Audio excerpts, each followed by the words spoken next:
Good evening. I have a new welder. Chicago Electric Flux 125. For everything I read about this, I think it's the Flux 90 welder with some internal wiring and control upgrades to actually make it perform a little better. Welding output range is 80 to 125 amps AC. Rated output is 90 amps AC at 17 volts, 20% duty cycle. I think this is the biggest welder I can get that still uses 110. I have 220 available, but it's really a pain for me to use it. Decided to stick with what I could do with normal 120 volts. So we have inside is a flux core gun, grounding clamp, spare contact tips, handheld face shield, wire brush, clipping, hammer combo, spool of flux wire. I bought a face shield to replace the handheld, and I bought extra wire for 30 and 35. It's item 63582. Let's open it up and see what it comes with.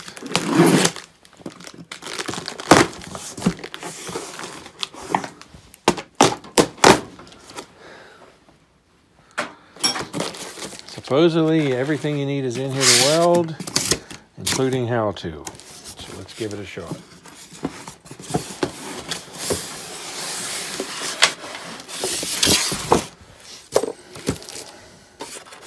So there's various things in this lid. Let's set that aside for now.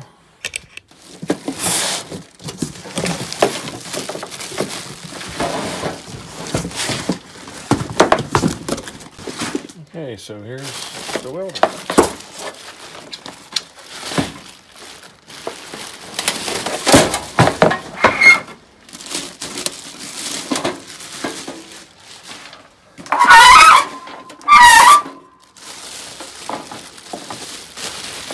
So it has grounding cable,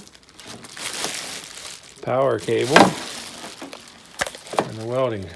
So they give you this cover, protect the controls and shipping. So it looks like it all came together okay. We have wire feed speed, on off, min and max.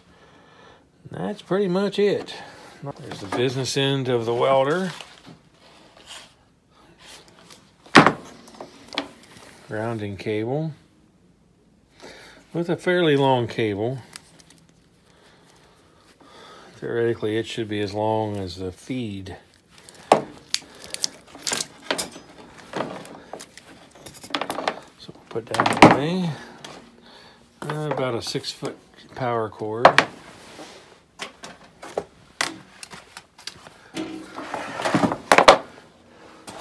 So here's what comes in the lid. I'll take this out of the lid and then we'll go over what they are.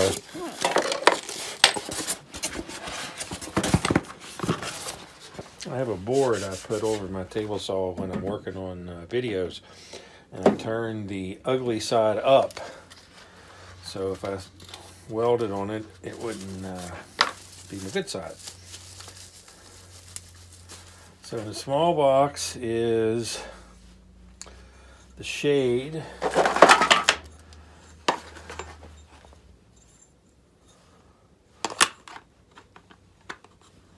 Now the reviews all say that this wire isn't very good. I bought another roll. If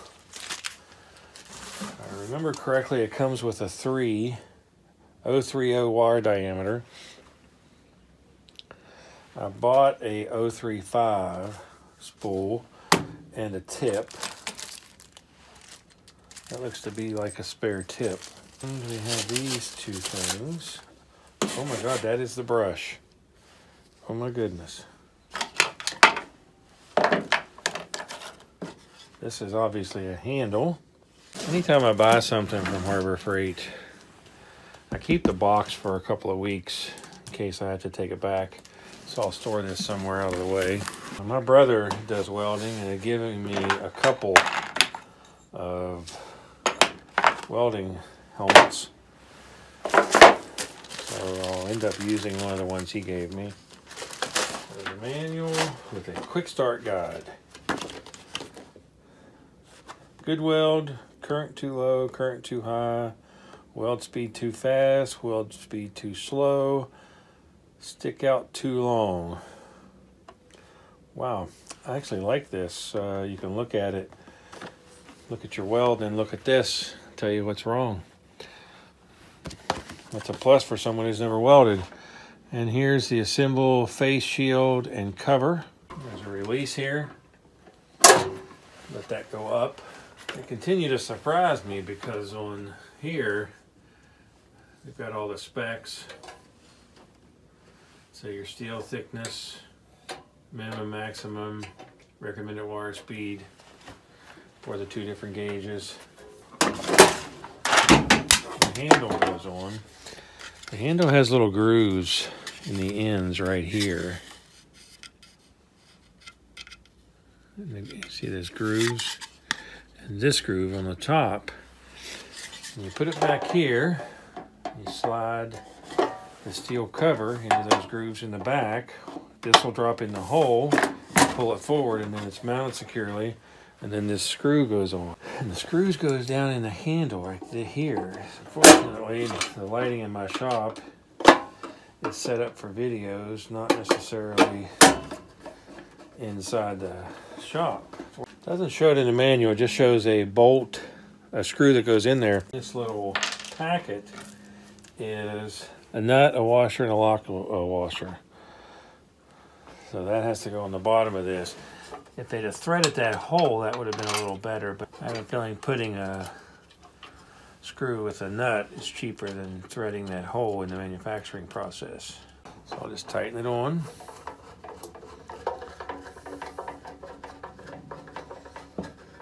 So that's tight. The handle's on good.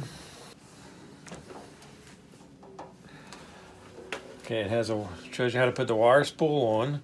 Turns this way on the way out and comes up into this.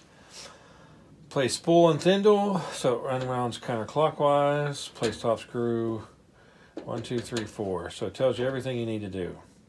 Prop that up and we'll do that. Has a wing nut that comes off. Has a screw that comes off. Has a spool holder that comes off, and it says this side up, put spring on next. Boy, they just want to reiterate that. It's not a bad thing. Now this spool is broke.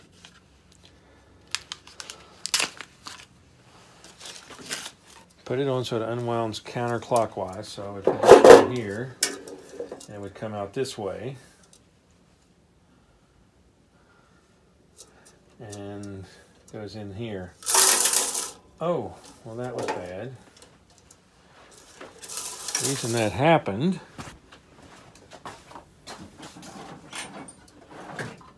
wasn't prepared for that to unwind like that.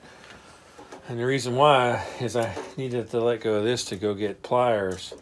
It's got a bend in the front of it and that has to come off before it can be fed through. There's nothing to do to wind that back up, but I know that over time that is going to cause me problems. That looks really nasty. I'm going to worry about it now. I'm going to go ahead and start using it, get it working. After I get it working, I'll take that off and put it on the replacement spool. So here's the replacement spool. Vulcan gasless flux core welding wire. Cost about $20 for 2 pounds.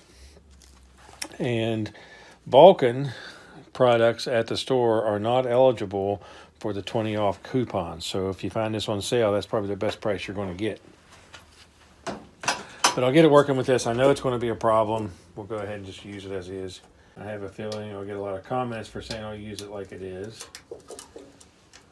But we'll see what happens. So we put this back on. And it's keyed, so it only goes a certain way. Put the spring on next, which it says, put the spring on next. And put the nut back on.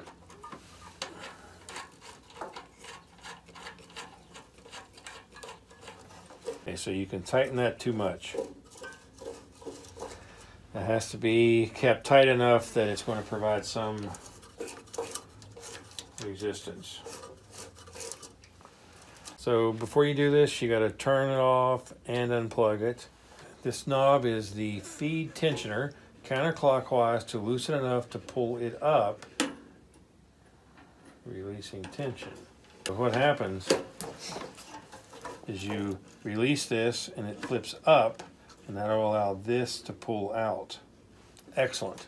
Okay, the next thing is to take off this feed. This roller has 030 on it. Check that and then put it back on. And this is a very cheap cover. What this does, the cover for that knob, you put it on and you twist it to lock it in place. Very cheap arrangement. Time will tell how that works. Securely hold on to the end of the welding wire and keep tension on it during the following steps. If this is not done, the welding wire will unravel and create a tangled bird's nest, wasting wire. Cut off all bent and crimped wire. Make sure that the end has no burrs or sharp edges. Cut again if needed. I already did that, and I ignored the instructions and did them out of order, and this turned into the bird's nest I talk about. Well, let this be a lesson. I went inside and tensioned this and rolled it back up. So let that be a lesson to everybody.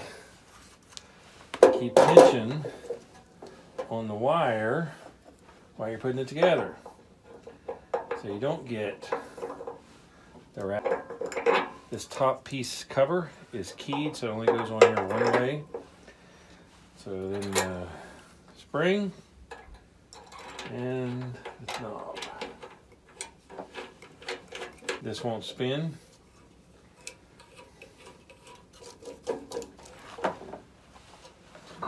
Now it says to cut off any kinked wire. By the way, this wire is brittle.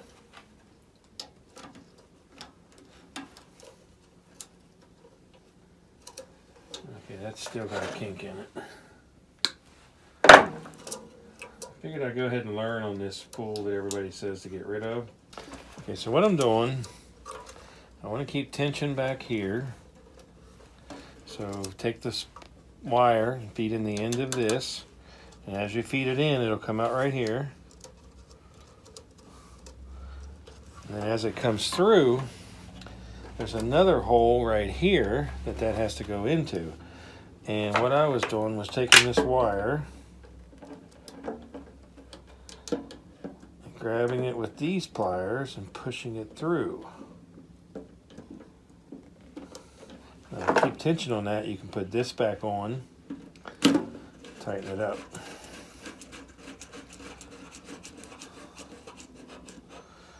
Not saying that's where we'll leave it, but that'll be good for right now. There's something to watch for here. I'm going to take this back off to show you. So you loosen this, and it pops up, and that lets the bottom wheel pull down. There are two grooves. That wire back out to show you this. In this spool, there are two grooves. That has 030 written on it and 035. We're using 030. So we'll put that in with 030 up, and then when you feed this through,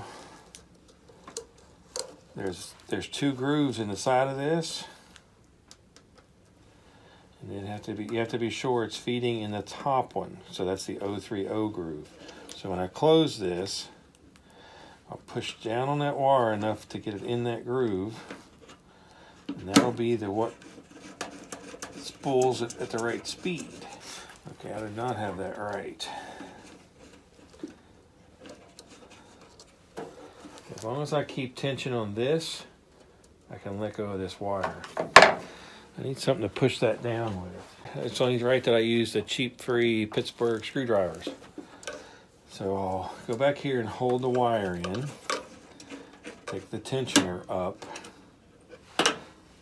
just press it against the wire and see if I can't push that down into that groove. That seems to be right. You'll see it click down. To me, it looks like it's a lot lower than it needs to be, but that's how it's in the groove. That's what puts it in the groove. So I'll tighten this up. And that seems to be okay, but I forgot to put the cover on. And it's important you have this cover on because that's what holds that in place. Sure, after I do this a couple hundred times, I'll actually remember how to do it correctly. So I've got to do this, take the wire back out, put this on. Actually glad I did that with it off, because you can't hardly see that spool to know where the groove is now. I got it in there right, but I don't have it in the, I've got it feeding here correctly, but I don't have it in the groove right there. So I'll press that down. To me it looks like it's further than it needs to go, but that's when you'll see it go into the groove, and that's when you know it's in the right place. What I'm doing with this, I'm tightening it down and then backing it off about a turn. So I've got tension here, so I can let go of this. Okay, so pull on the nozzle to remove it. So it tightens up, tightens off, turn the tip. So there's the tip that came with it, and there's a tiny hole in the end of that, and that's where the wire is going to come out. What to do is take this and lay it out in a straight line, so the wire will move through it easier. Circle, and then hang over the edge. Now that we've got the wire loaded and in the feeder, the directions say to turn on the welder,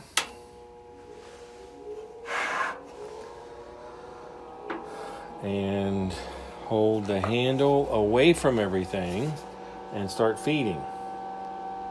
Press the button, and it's going to start putting wire up through this. The wire came out the end. I ran that for about a minute. Took an incredibly long amount of time to get that all the way through. What I'm going to do is lay that down and turn it off. Okay, they tell you to take a piece of wood and hold it in front of this and feed that to see if it'll bend when it hits. So it bent. So I'm thinking that's got the right amount of pressure. So I'll turn this off. Okay, I've turned the welder off and unplugged it, and it says you want 2-inch piece on the end of this. So there's a 2-inch piece on the end of that. The wire doesn't bend when it hits that piece of wood. You've got to turn this to tighten it to get more tension, or if it bends too much, which it doesn't define what is too much, turn this counterclockwise to loosen it. But I think the setting that I've got it on is going to be okay. If you do have to adjust this, the manual says to turn the welder off and unplug it before adjusting it. So you want to go by the safety rules. Select the contact tip that is compatible with your welding wire. This is the one that came with it. I got the wire that came with it. Both are 030. So slide the contact tip over the wire. I've got this unplugged. Contact tip over the wire until it goes on. Well, that screws on. It's not a press fit, it screws. So that seems to be okay. Wire is 2 inches, but about the first 1/4 inch of it's inside of the shield. Okay, now cut the wire off at a 1/2 inch from tip so that you have a 1/2 inch sticking out. So I want to take the pliers and cut this at a 1/2 inch. I've got the welder turned off and unplugged. So 1/2 inch sticking out. Close the lid because we're done with that piece. Read the entire important safety information section at the beginning of this manual, including all text under subheadings therein before welding. So, to prevent serious injury, protective gear must be worn. Minimum shade number 10, full face shield or welding mask, eye protection, welding gloves, sleeves, and apron. NIOSH approved respirator and fire resistant work clothes without pockets should be worn when welding. Light from the arc can cause permanent damage to the eyes and skin. Do not breathe arc fumes. Keep welding tip clear of grounded objects whenever a unit is plugged in. Practice your welding technique on scrap pieces before welding anything of value. So they give you a diagram of the front panel. This is where your welding gun connects. The wire speed, I've got it set on 5. On-off switch. Overload indicator. Right here. the current switch, there is a list of steel thickness, recommended voltage, and recommended wire speed settings for 030 and 035 wire. So you find the gauge of the steel that you're going to weld, and you set the minimum and the maximum for the current setting and the speed. So it looks like slower speed for smaller gauge, higher speed for thicker gauge. So I'm going to be doing, I'll call it 1/8 inch, so it says to do 8. And on max. I might try it with something smaller first. So this is your power cord, on off, min max according to the chart, and this is your grounding clip. So in the manual they have a backup chart in case you somehow manage to lose the one in the top of the welder. Okay guys, I finished the unboxing and assembly of the welder. I want to go ahead and post this. I don't want this video to be too long. Watch for a follow-up video where I actually demonstrate welding with this welder. As always, if you like the videos, please subscribe to my channel. Thanks for watching.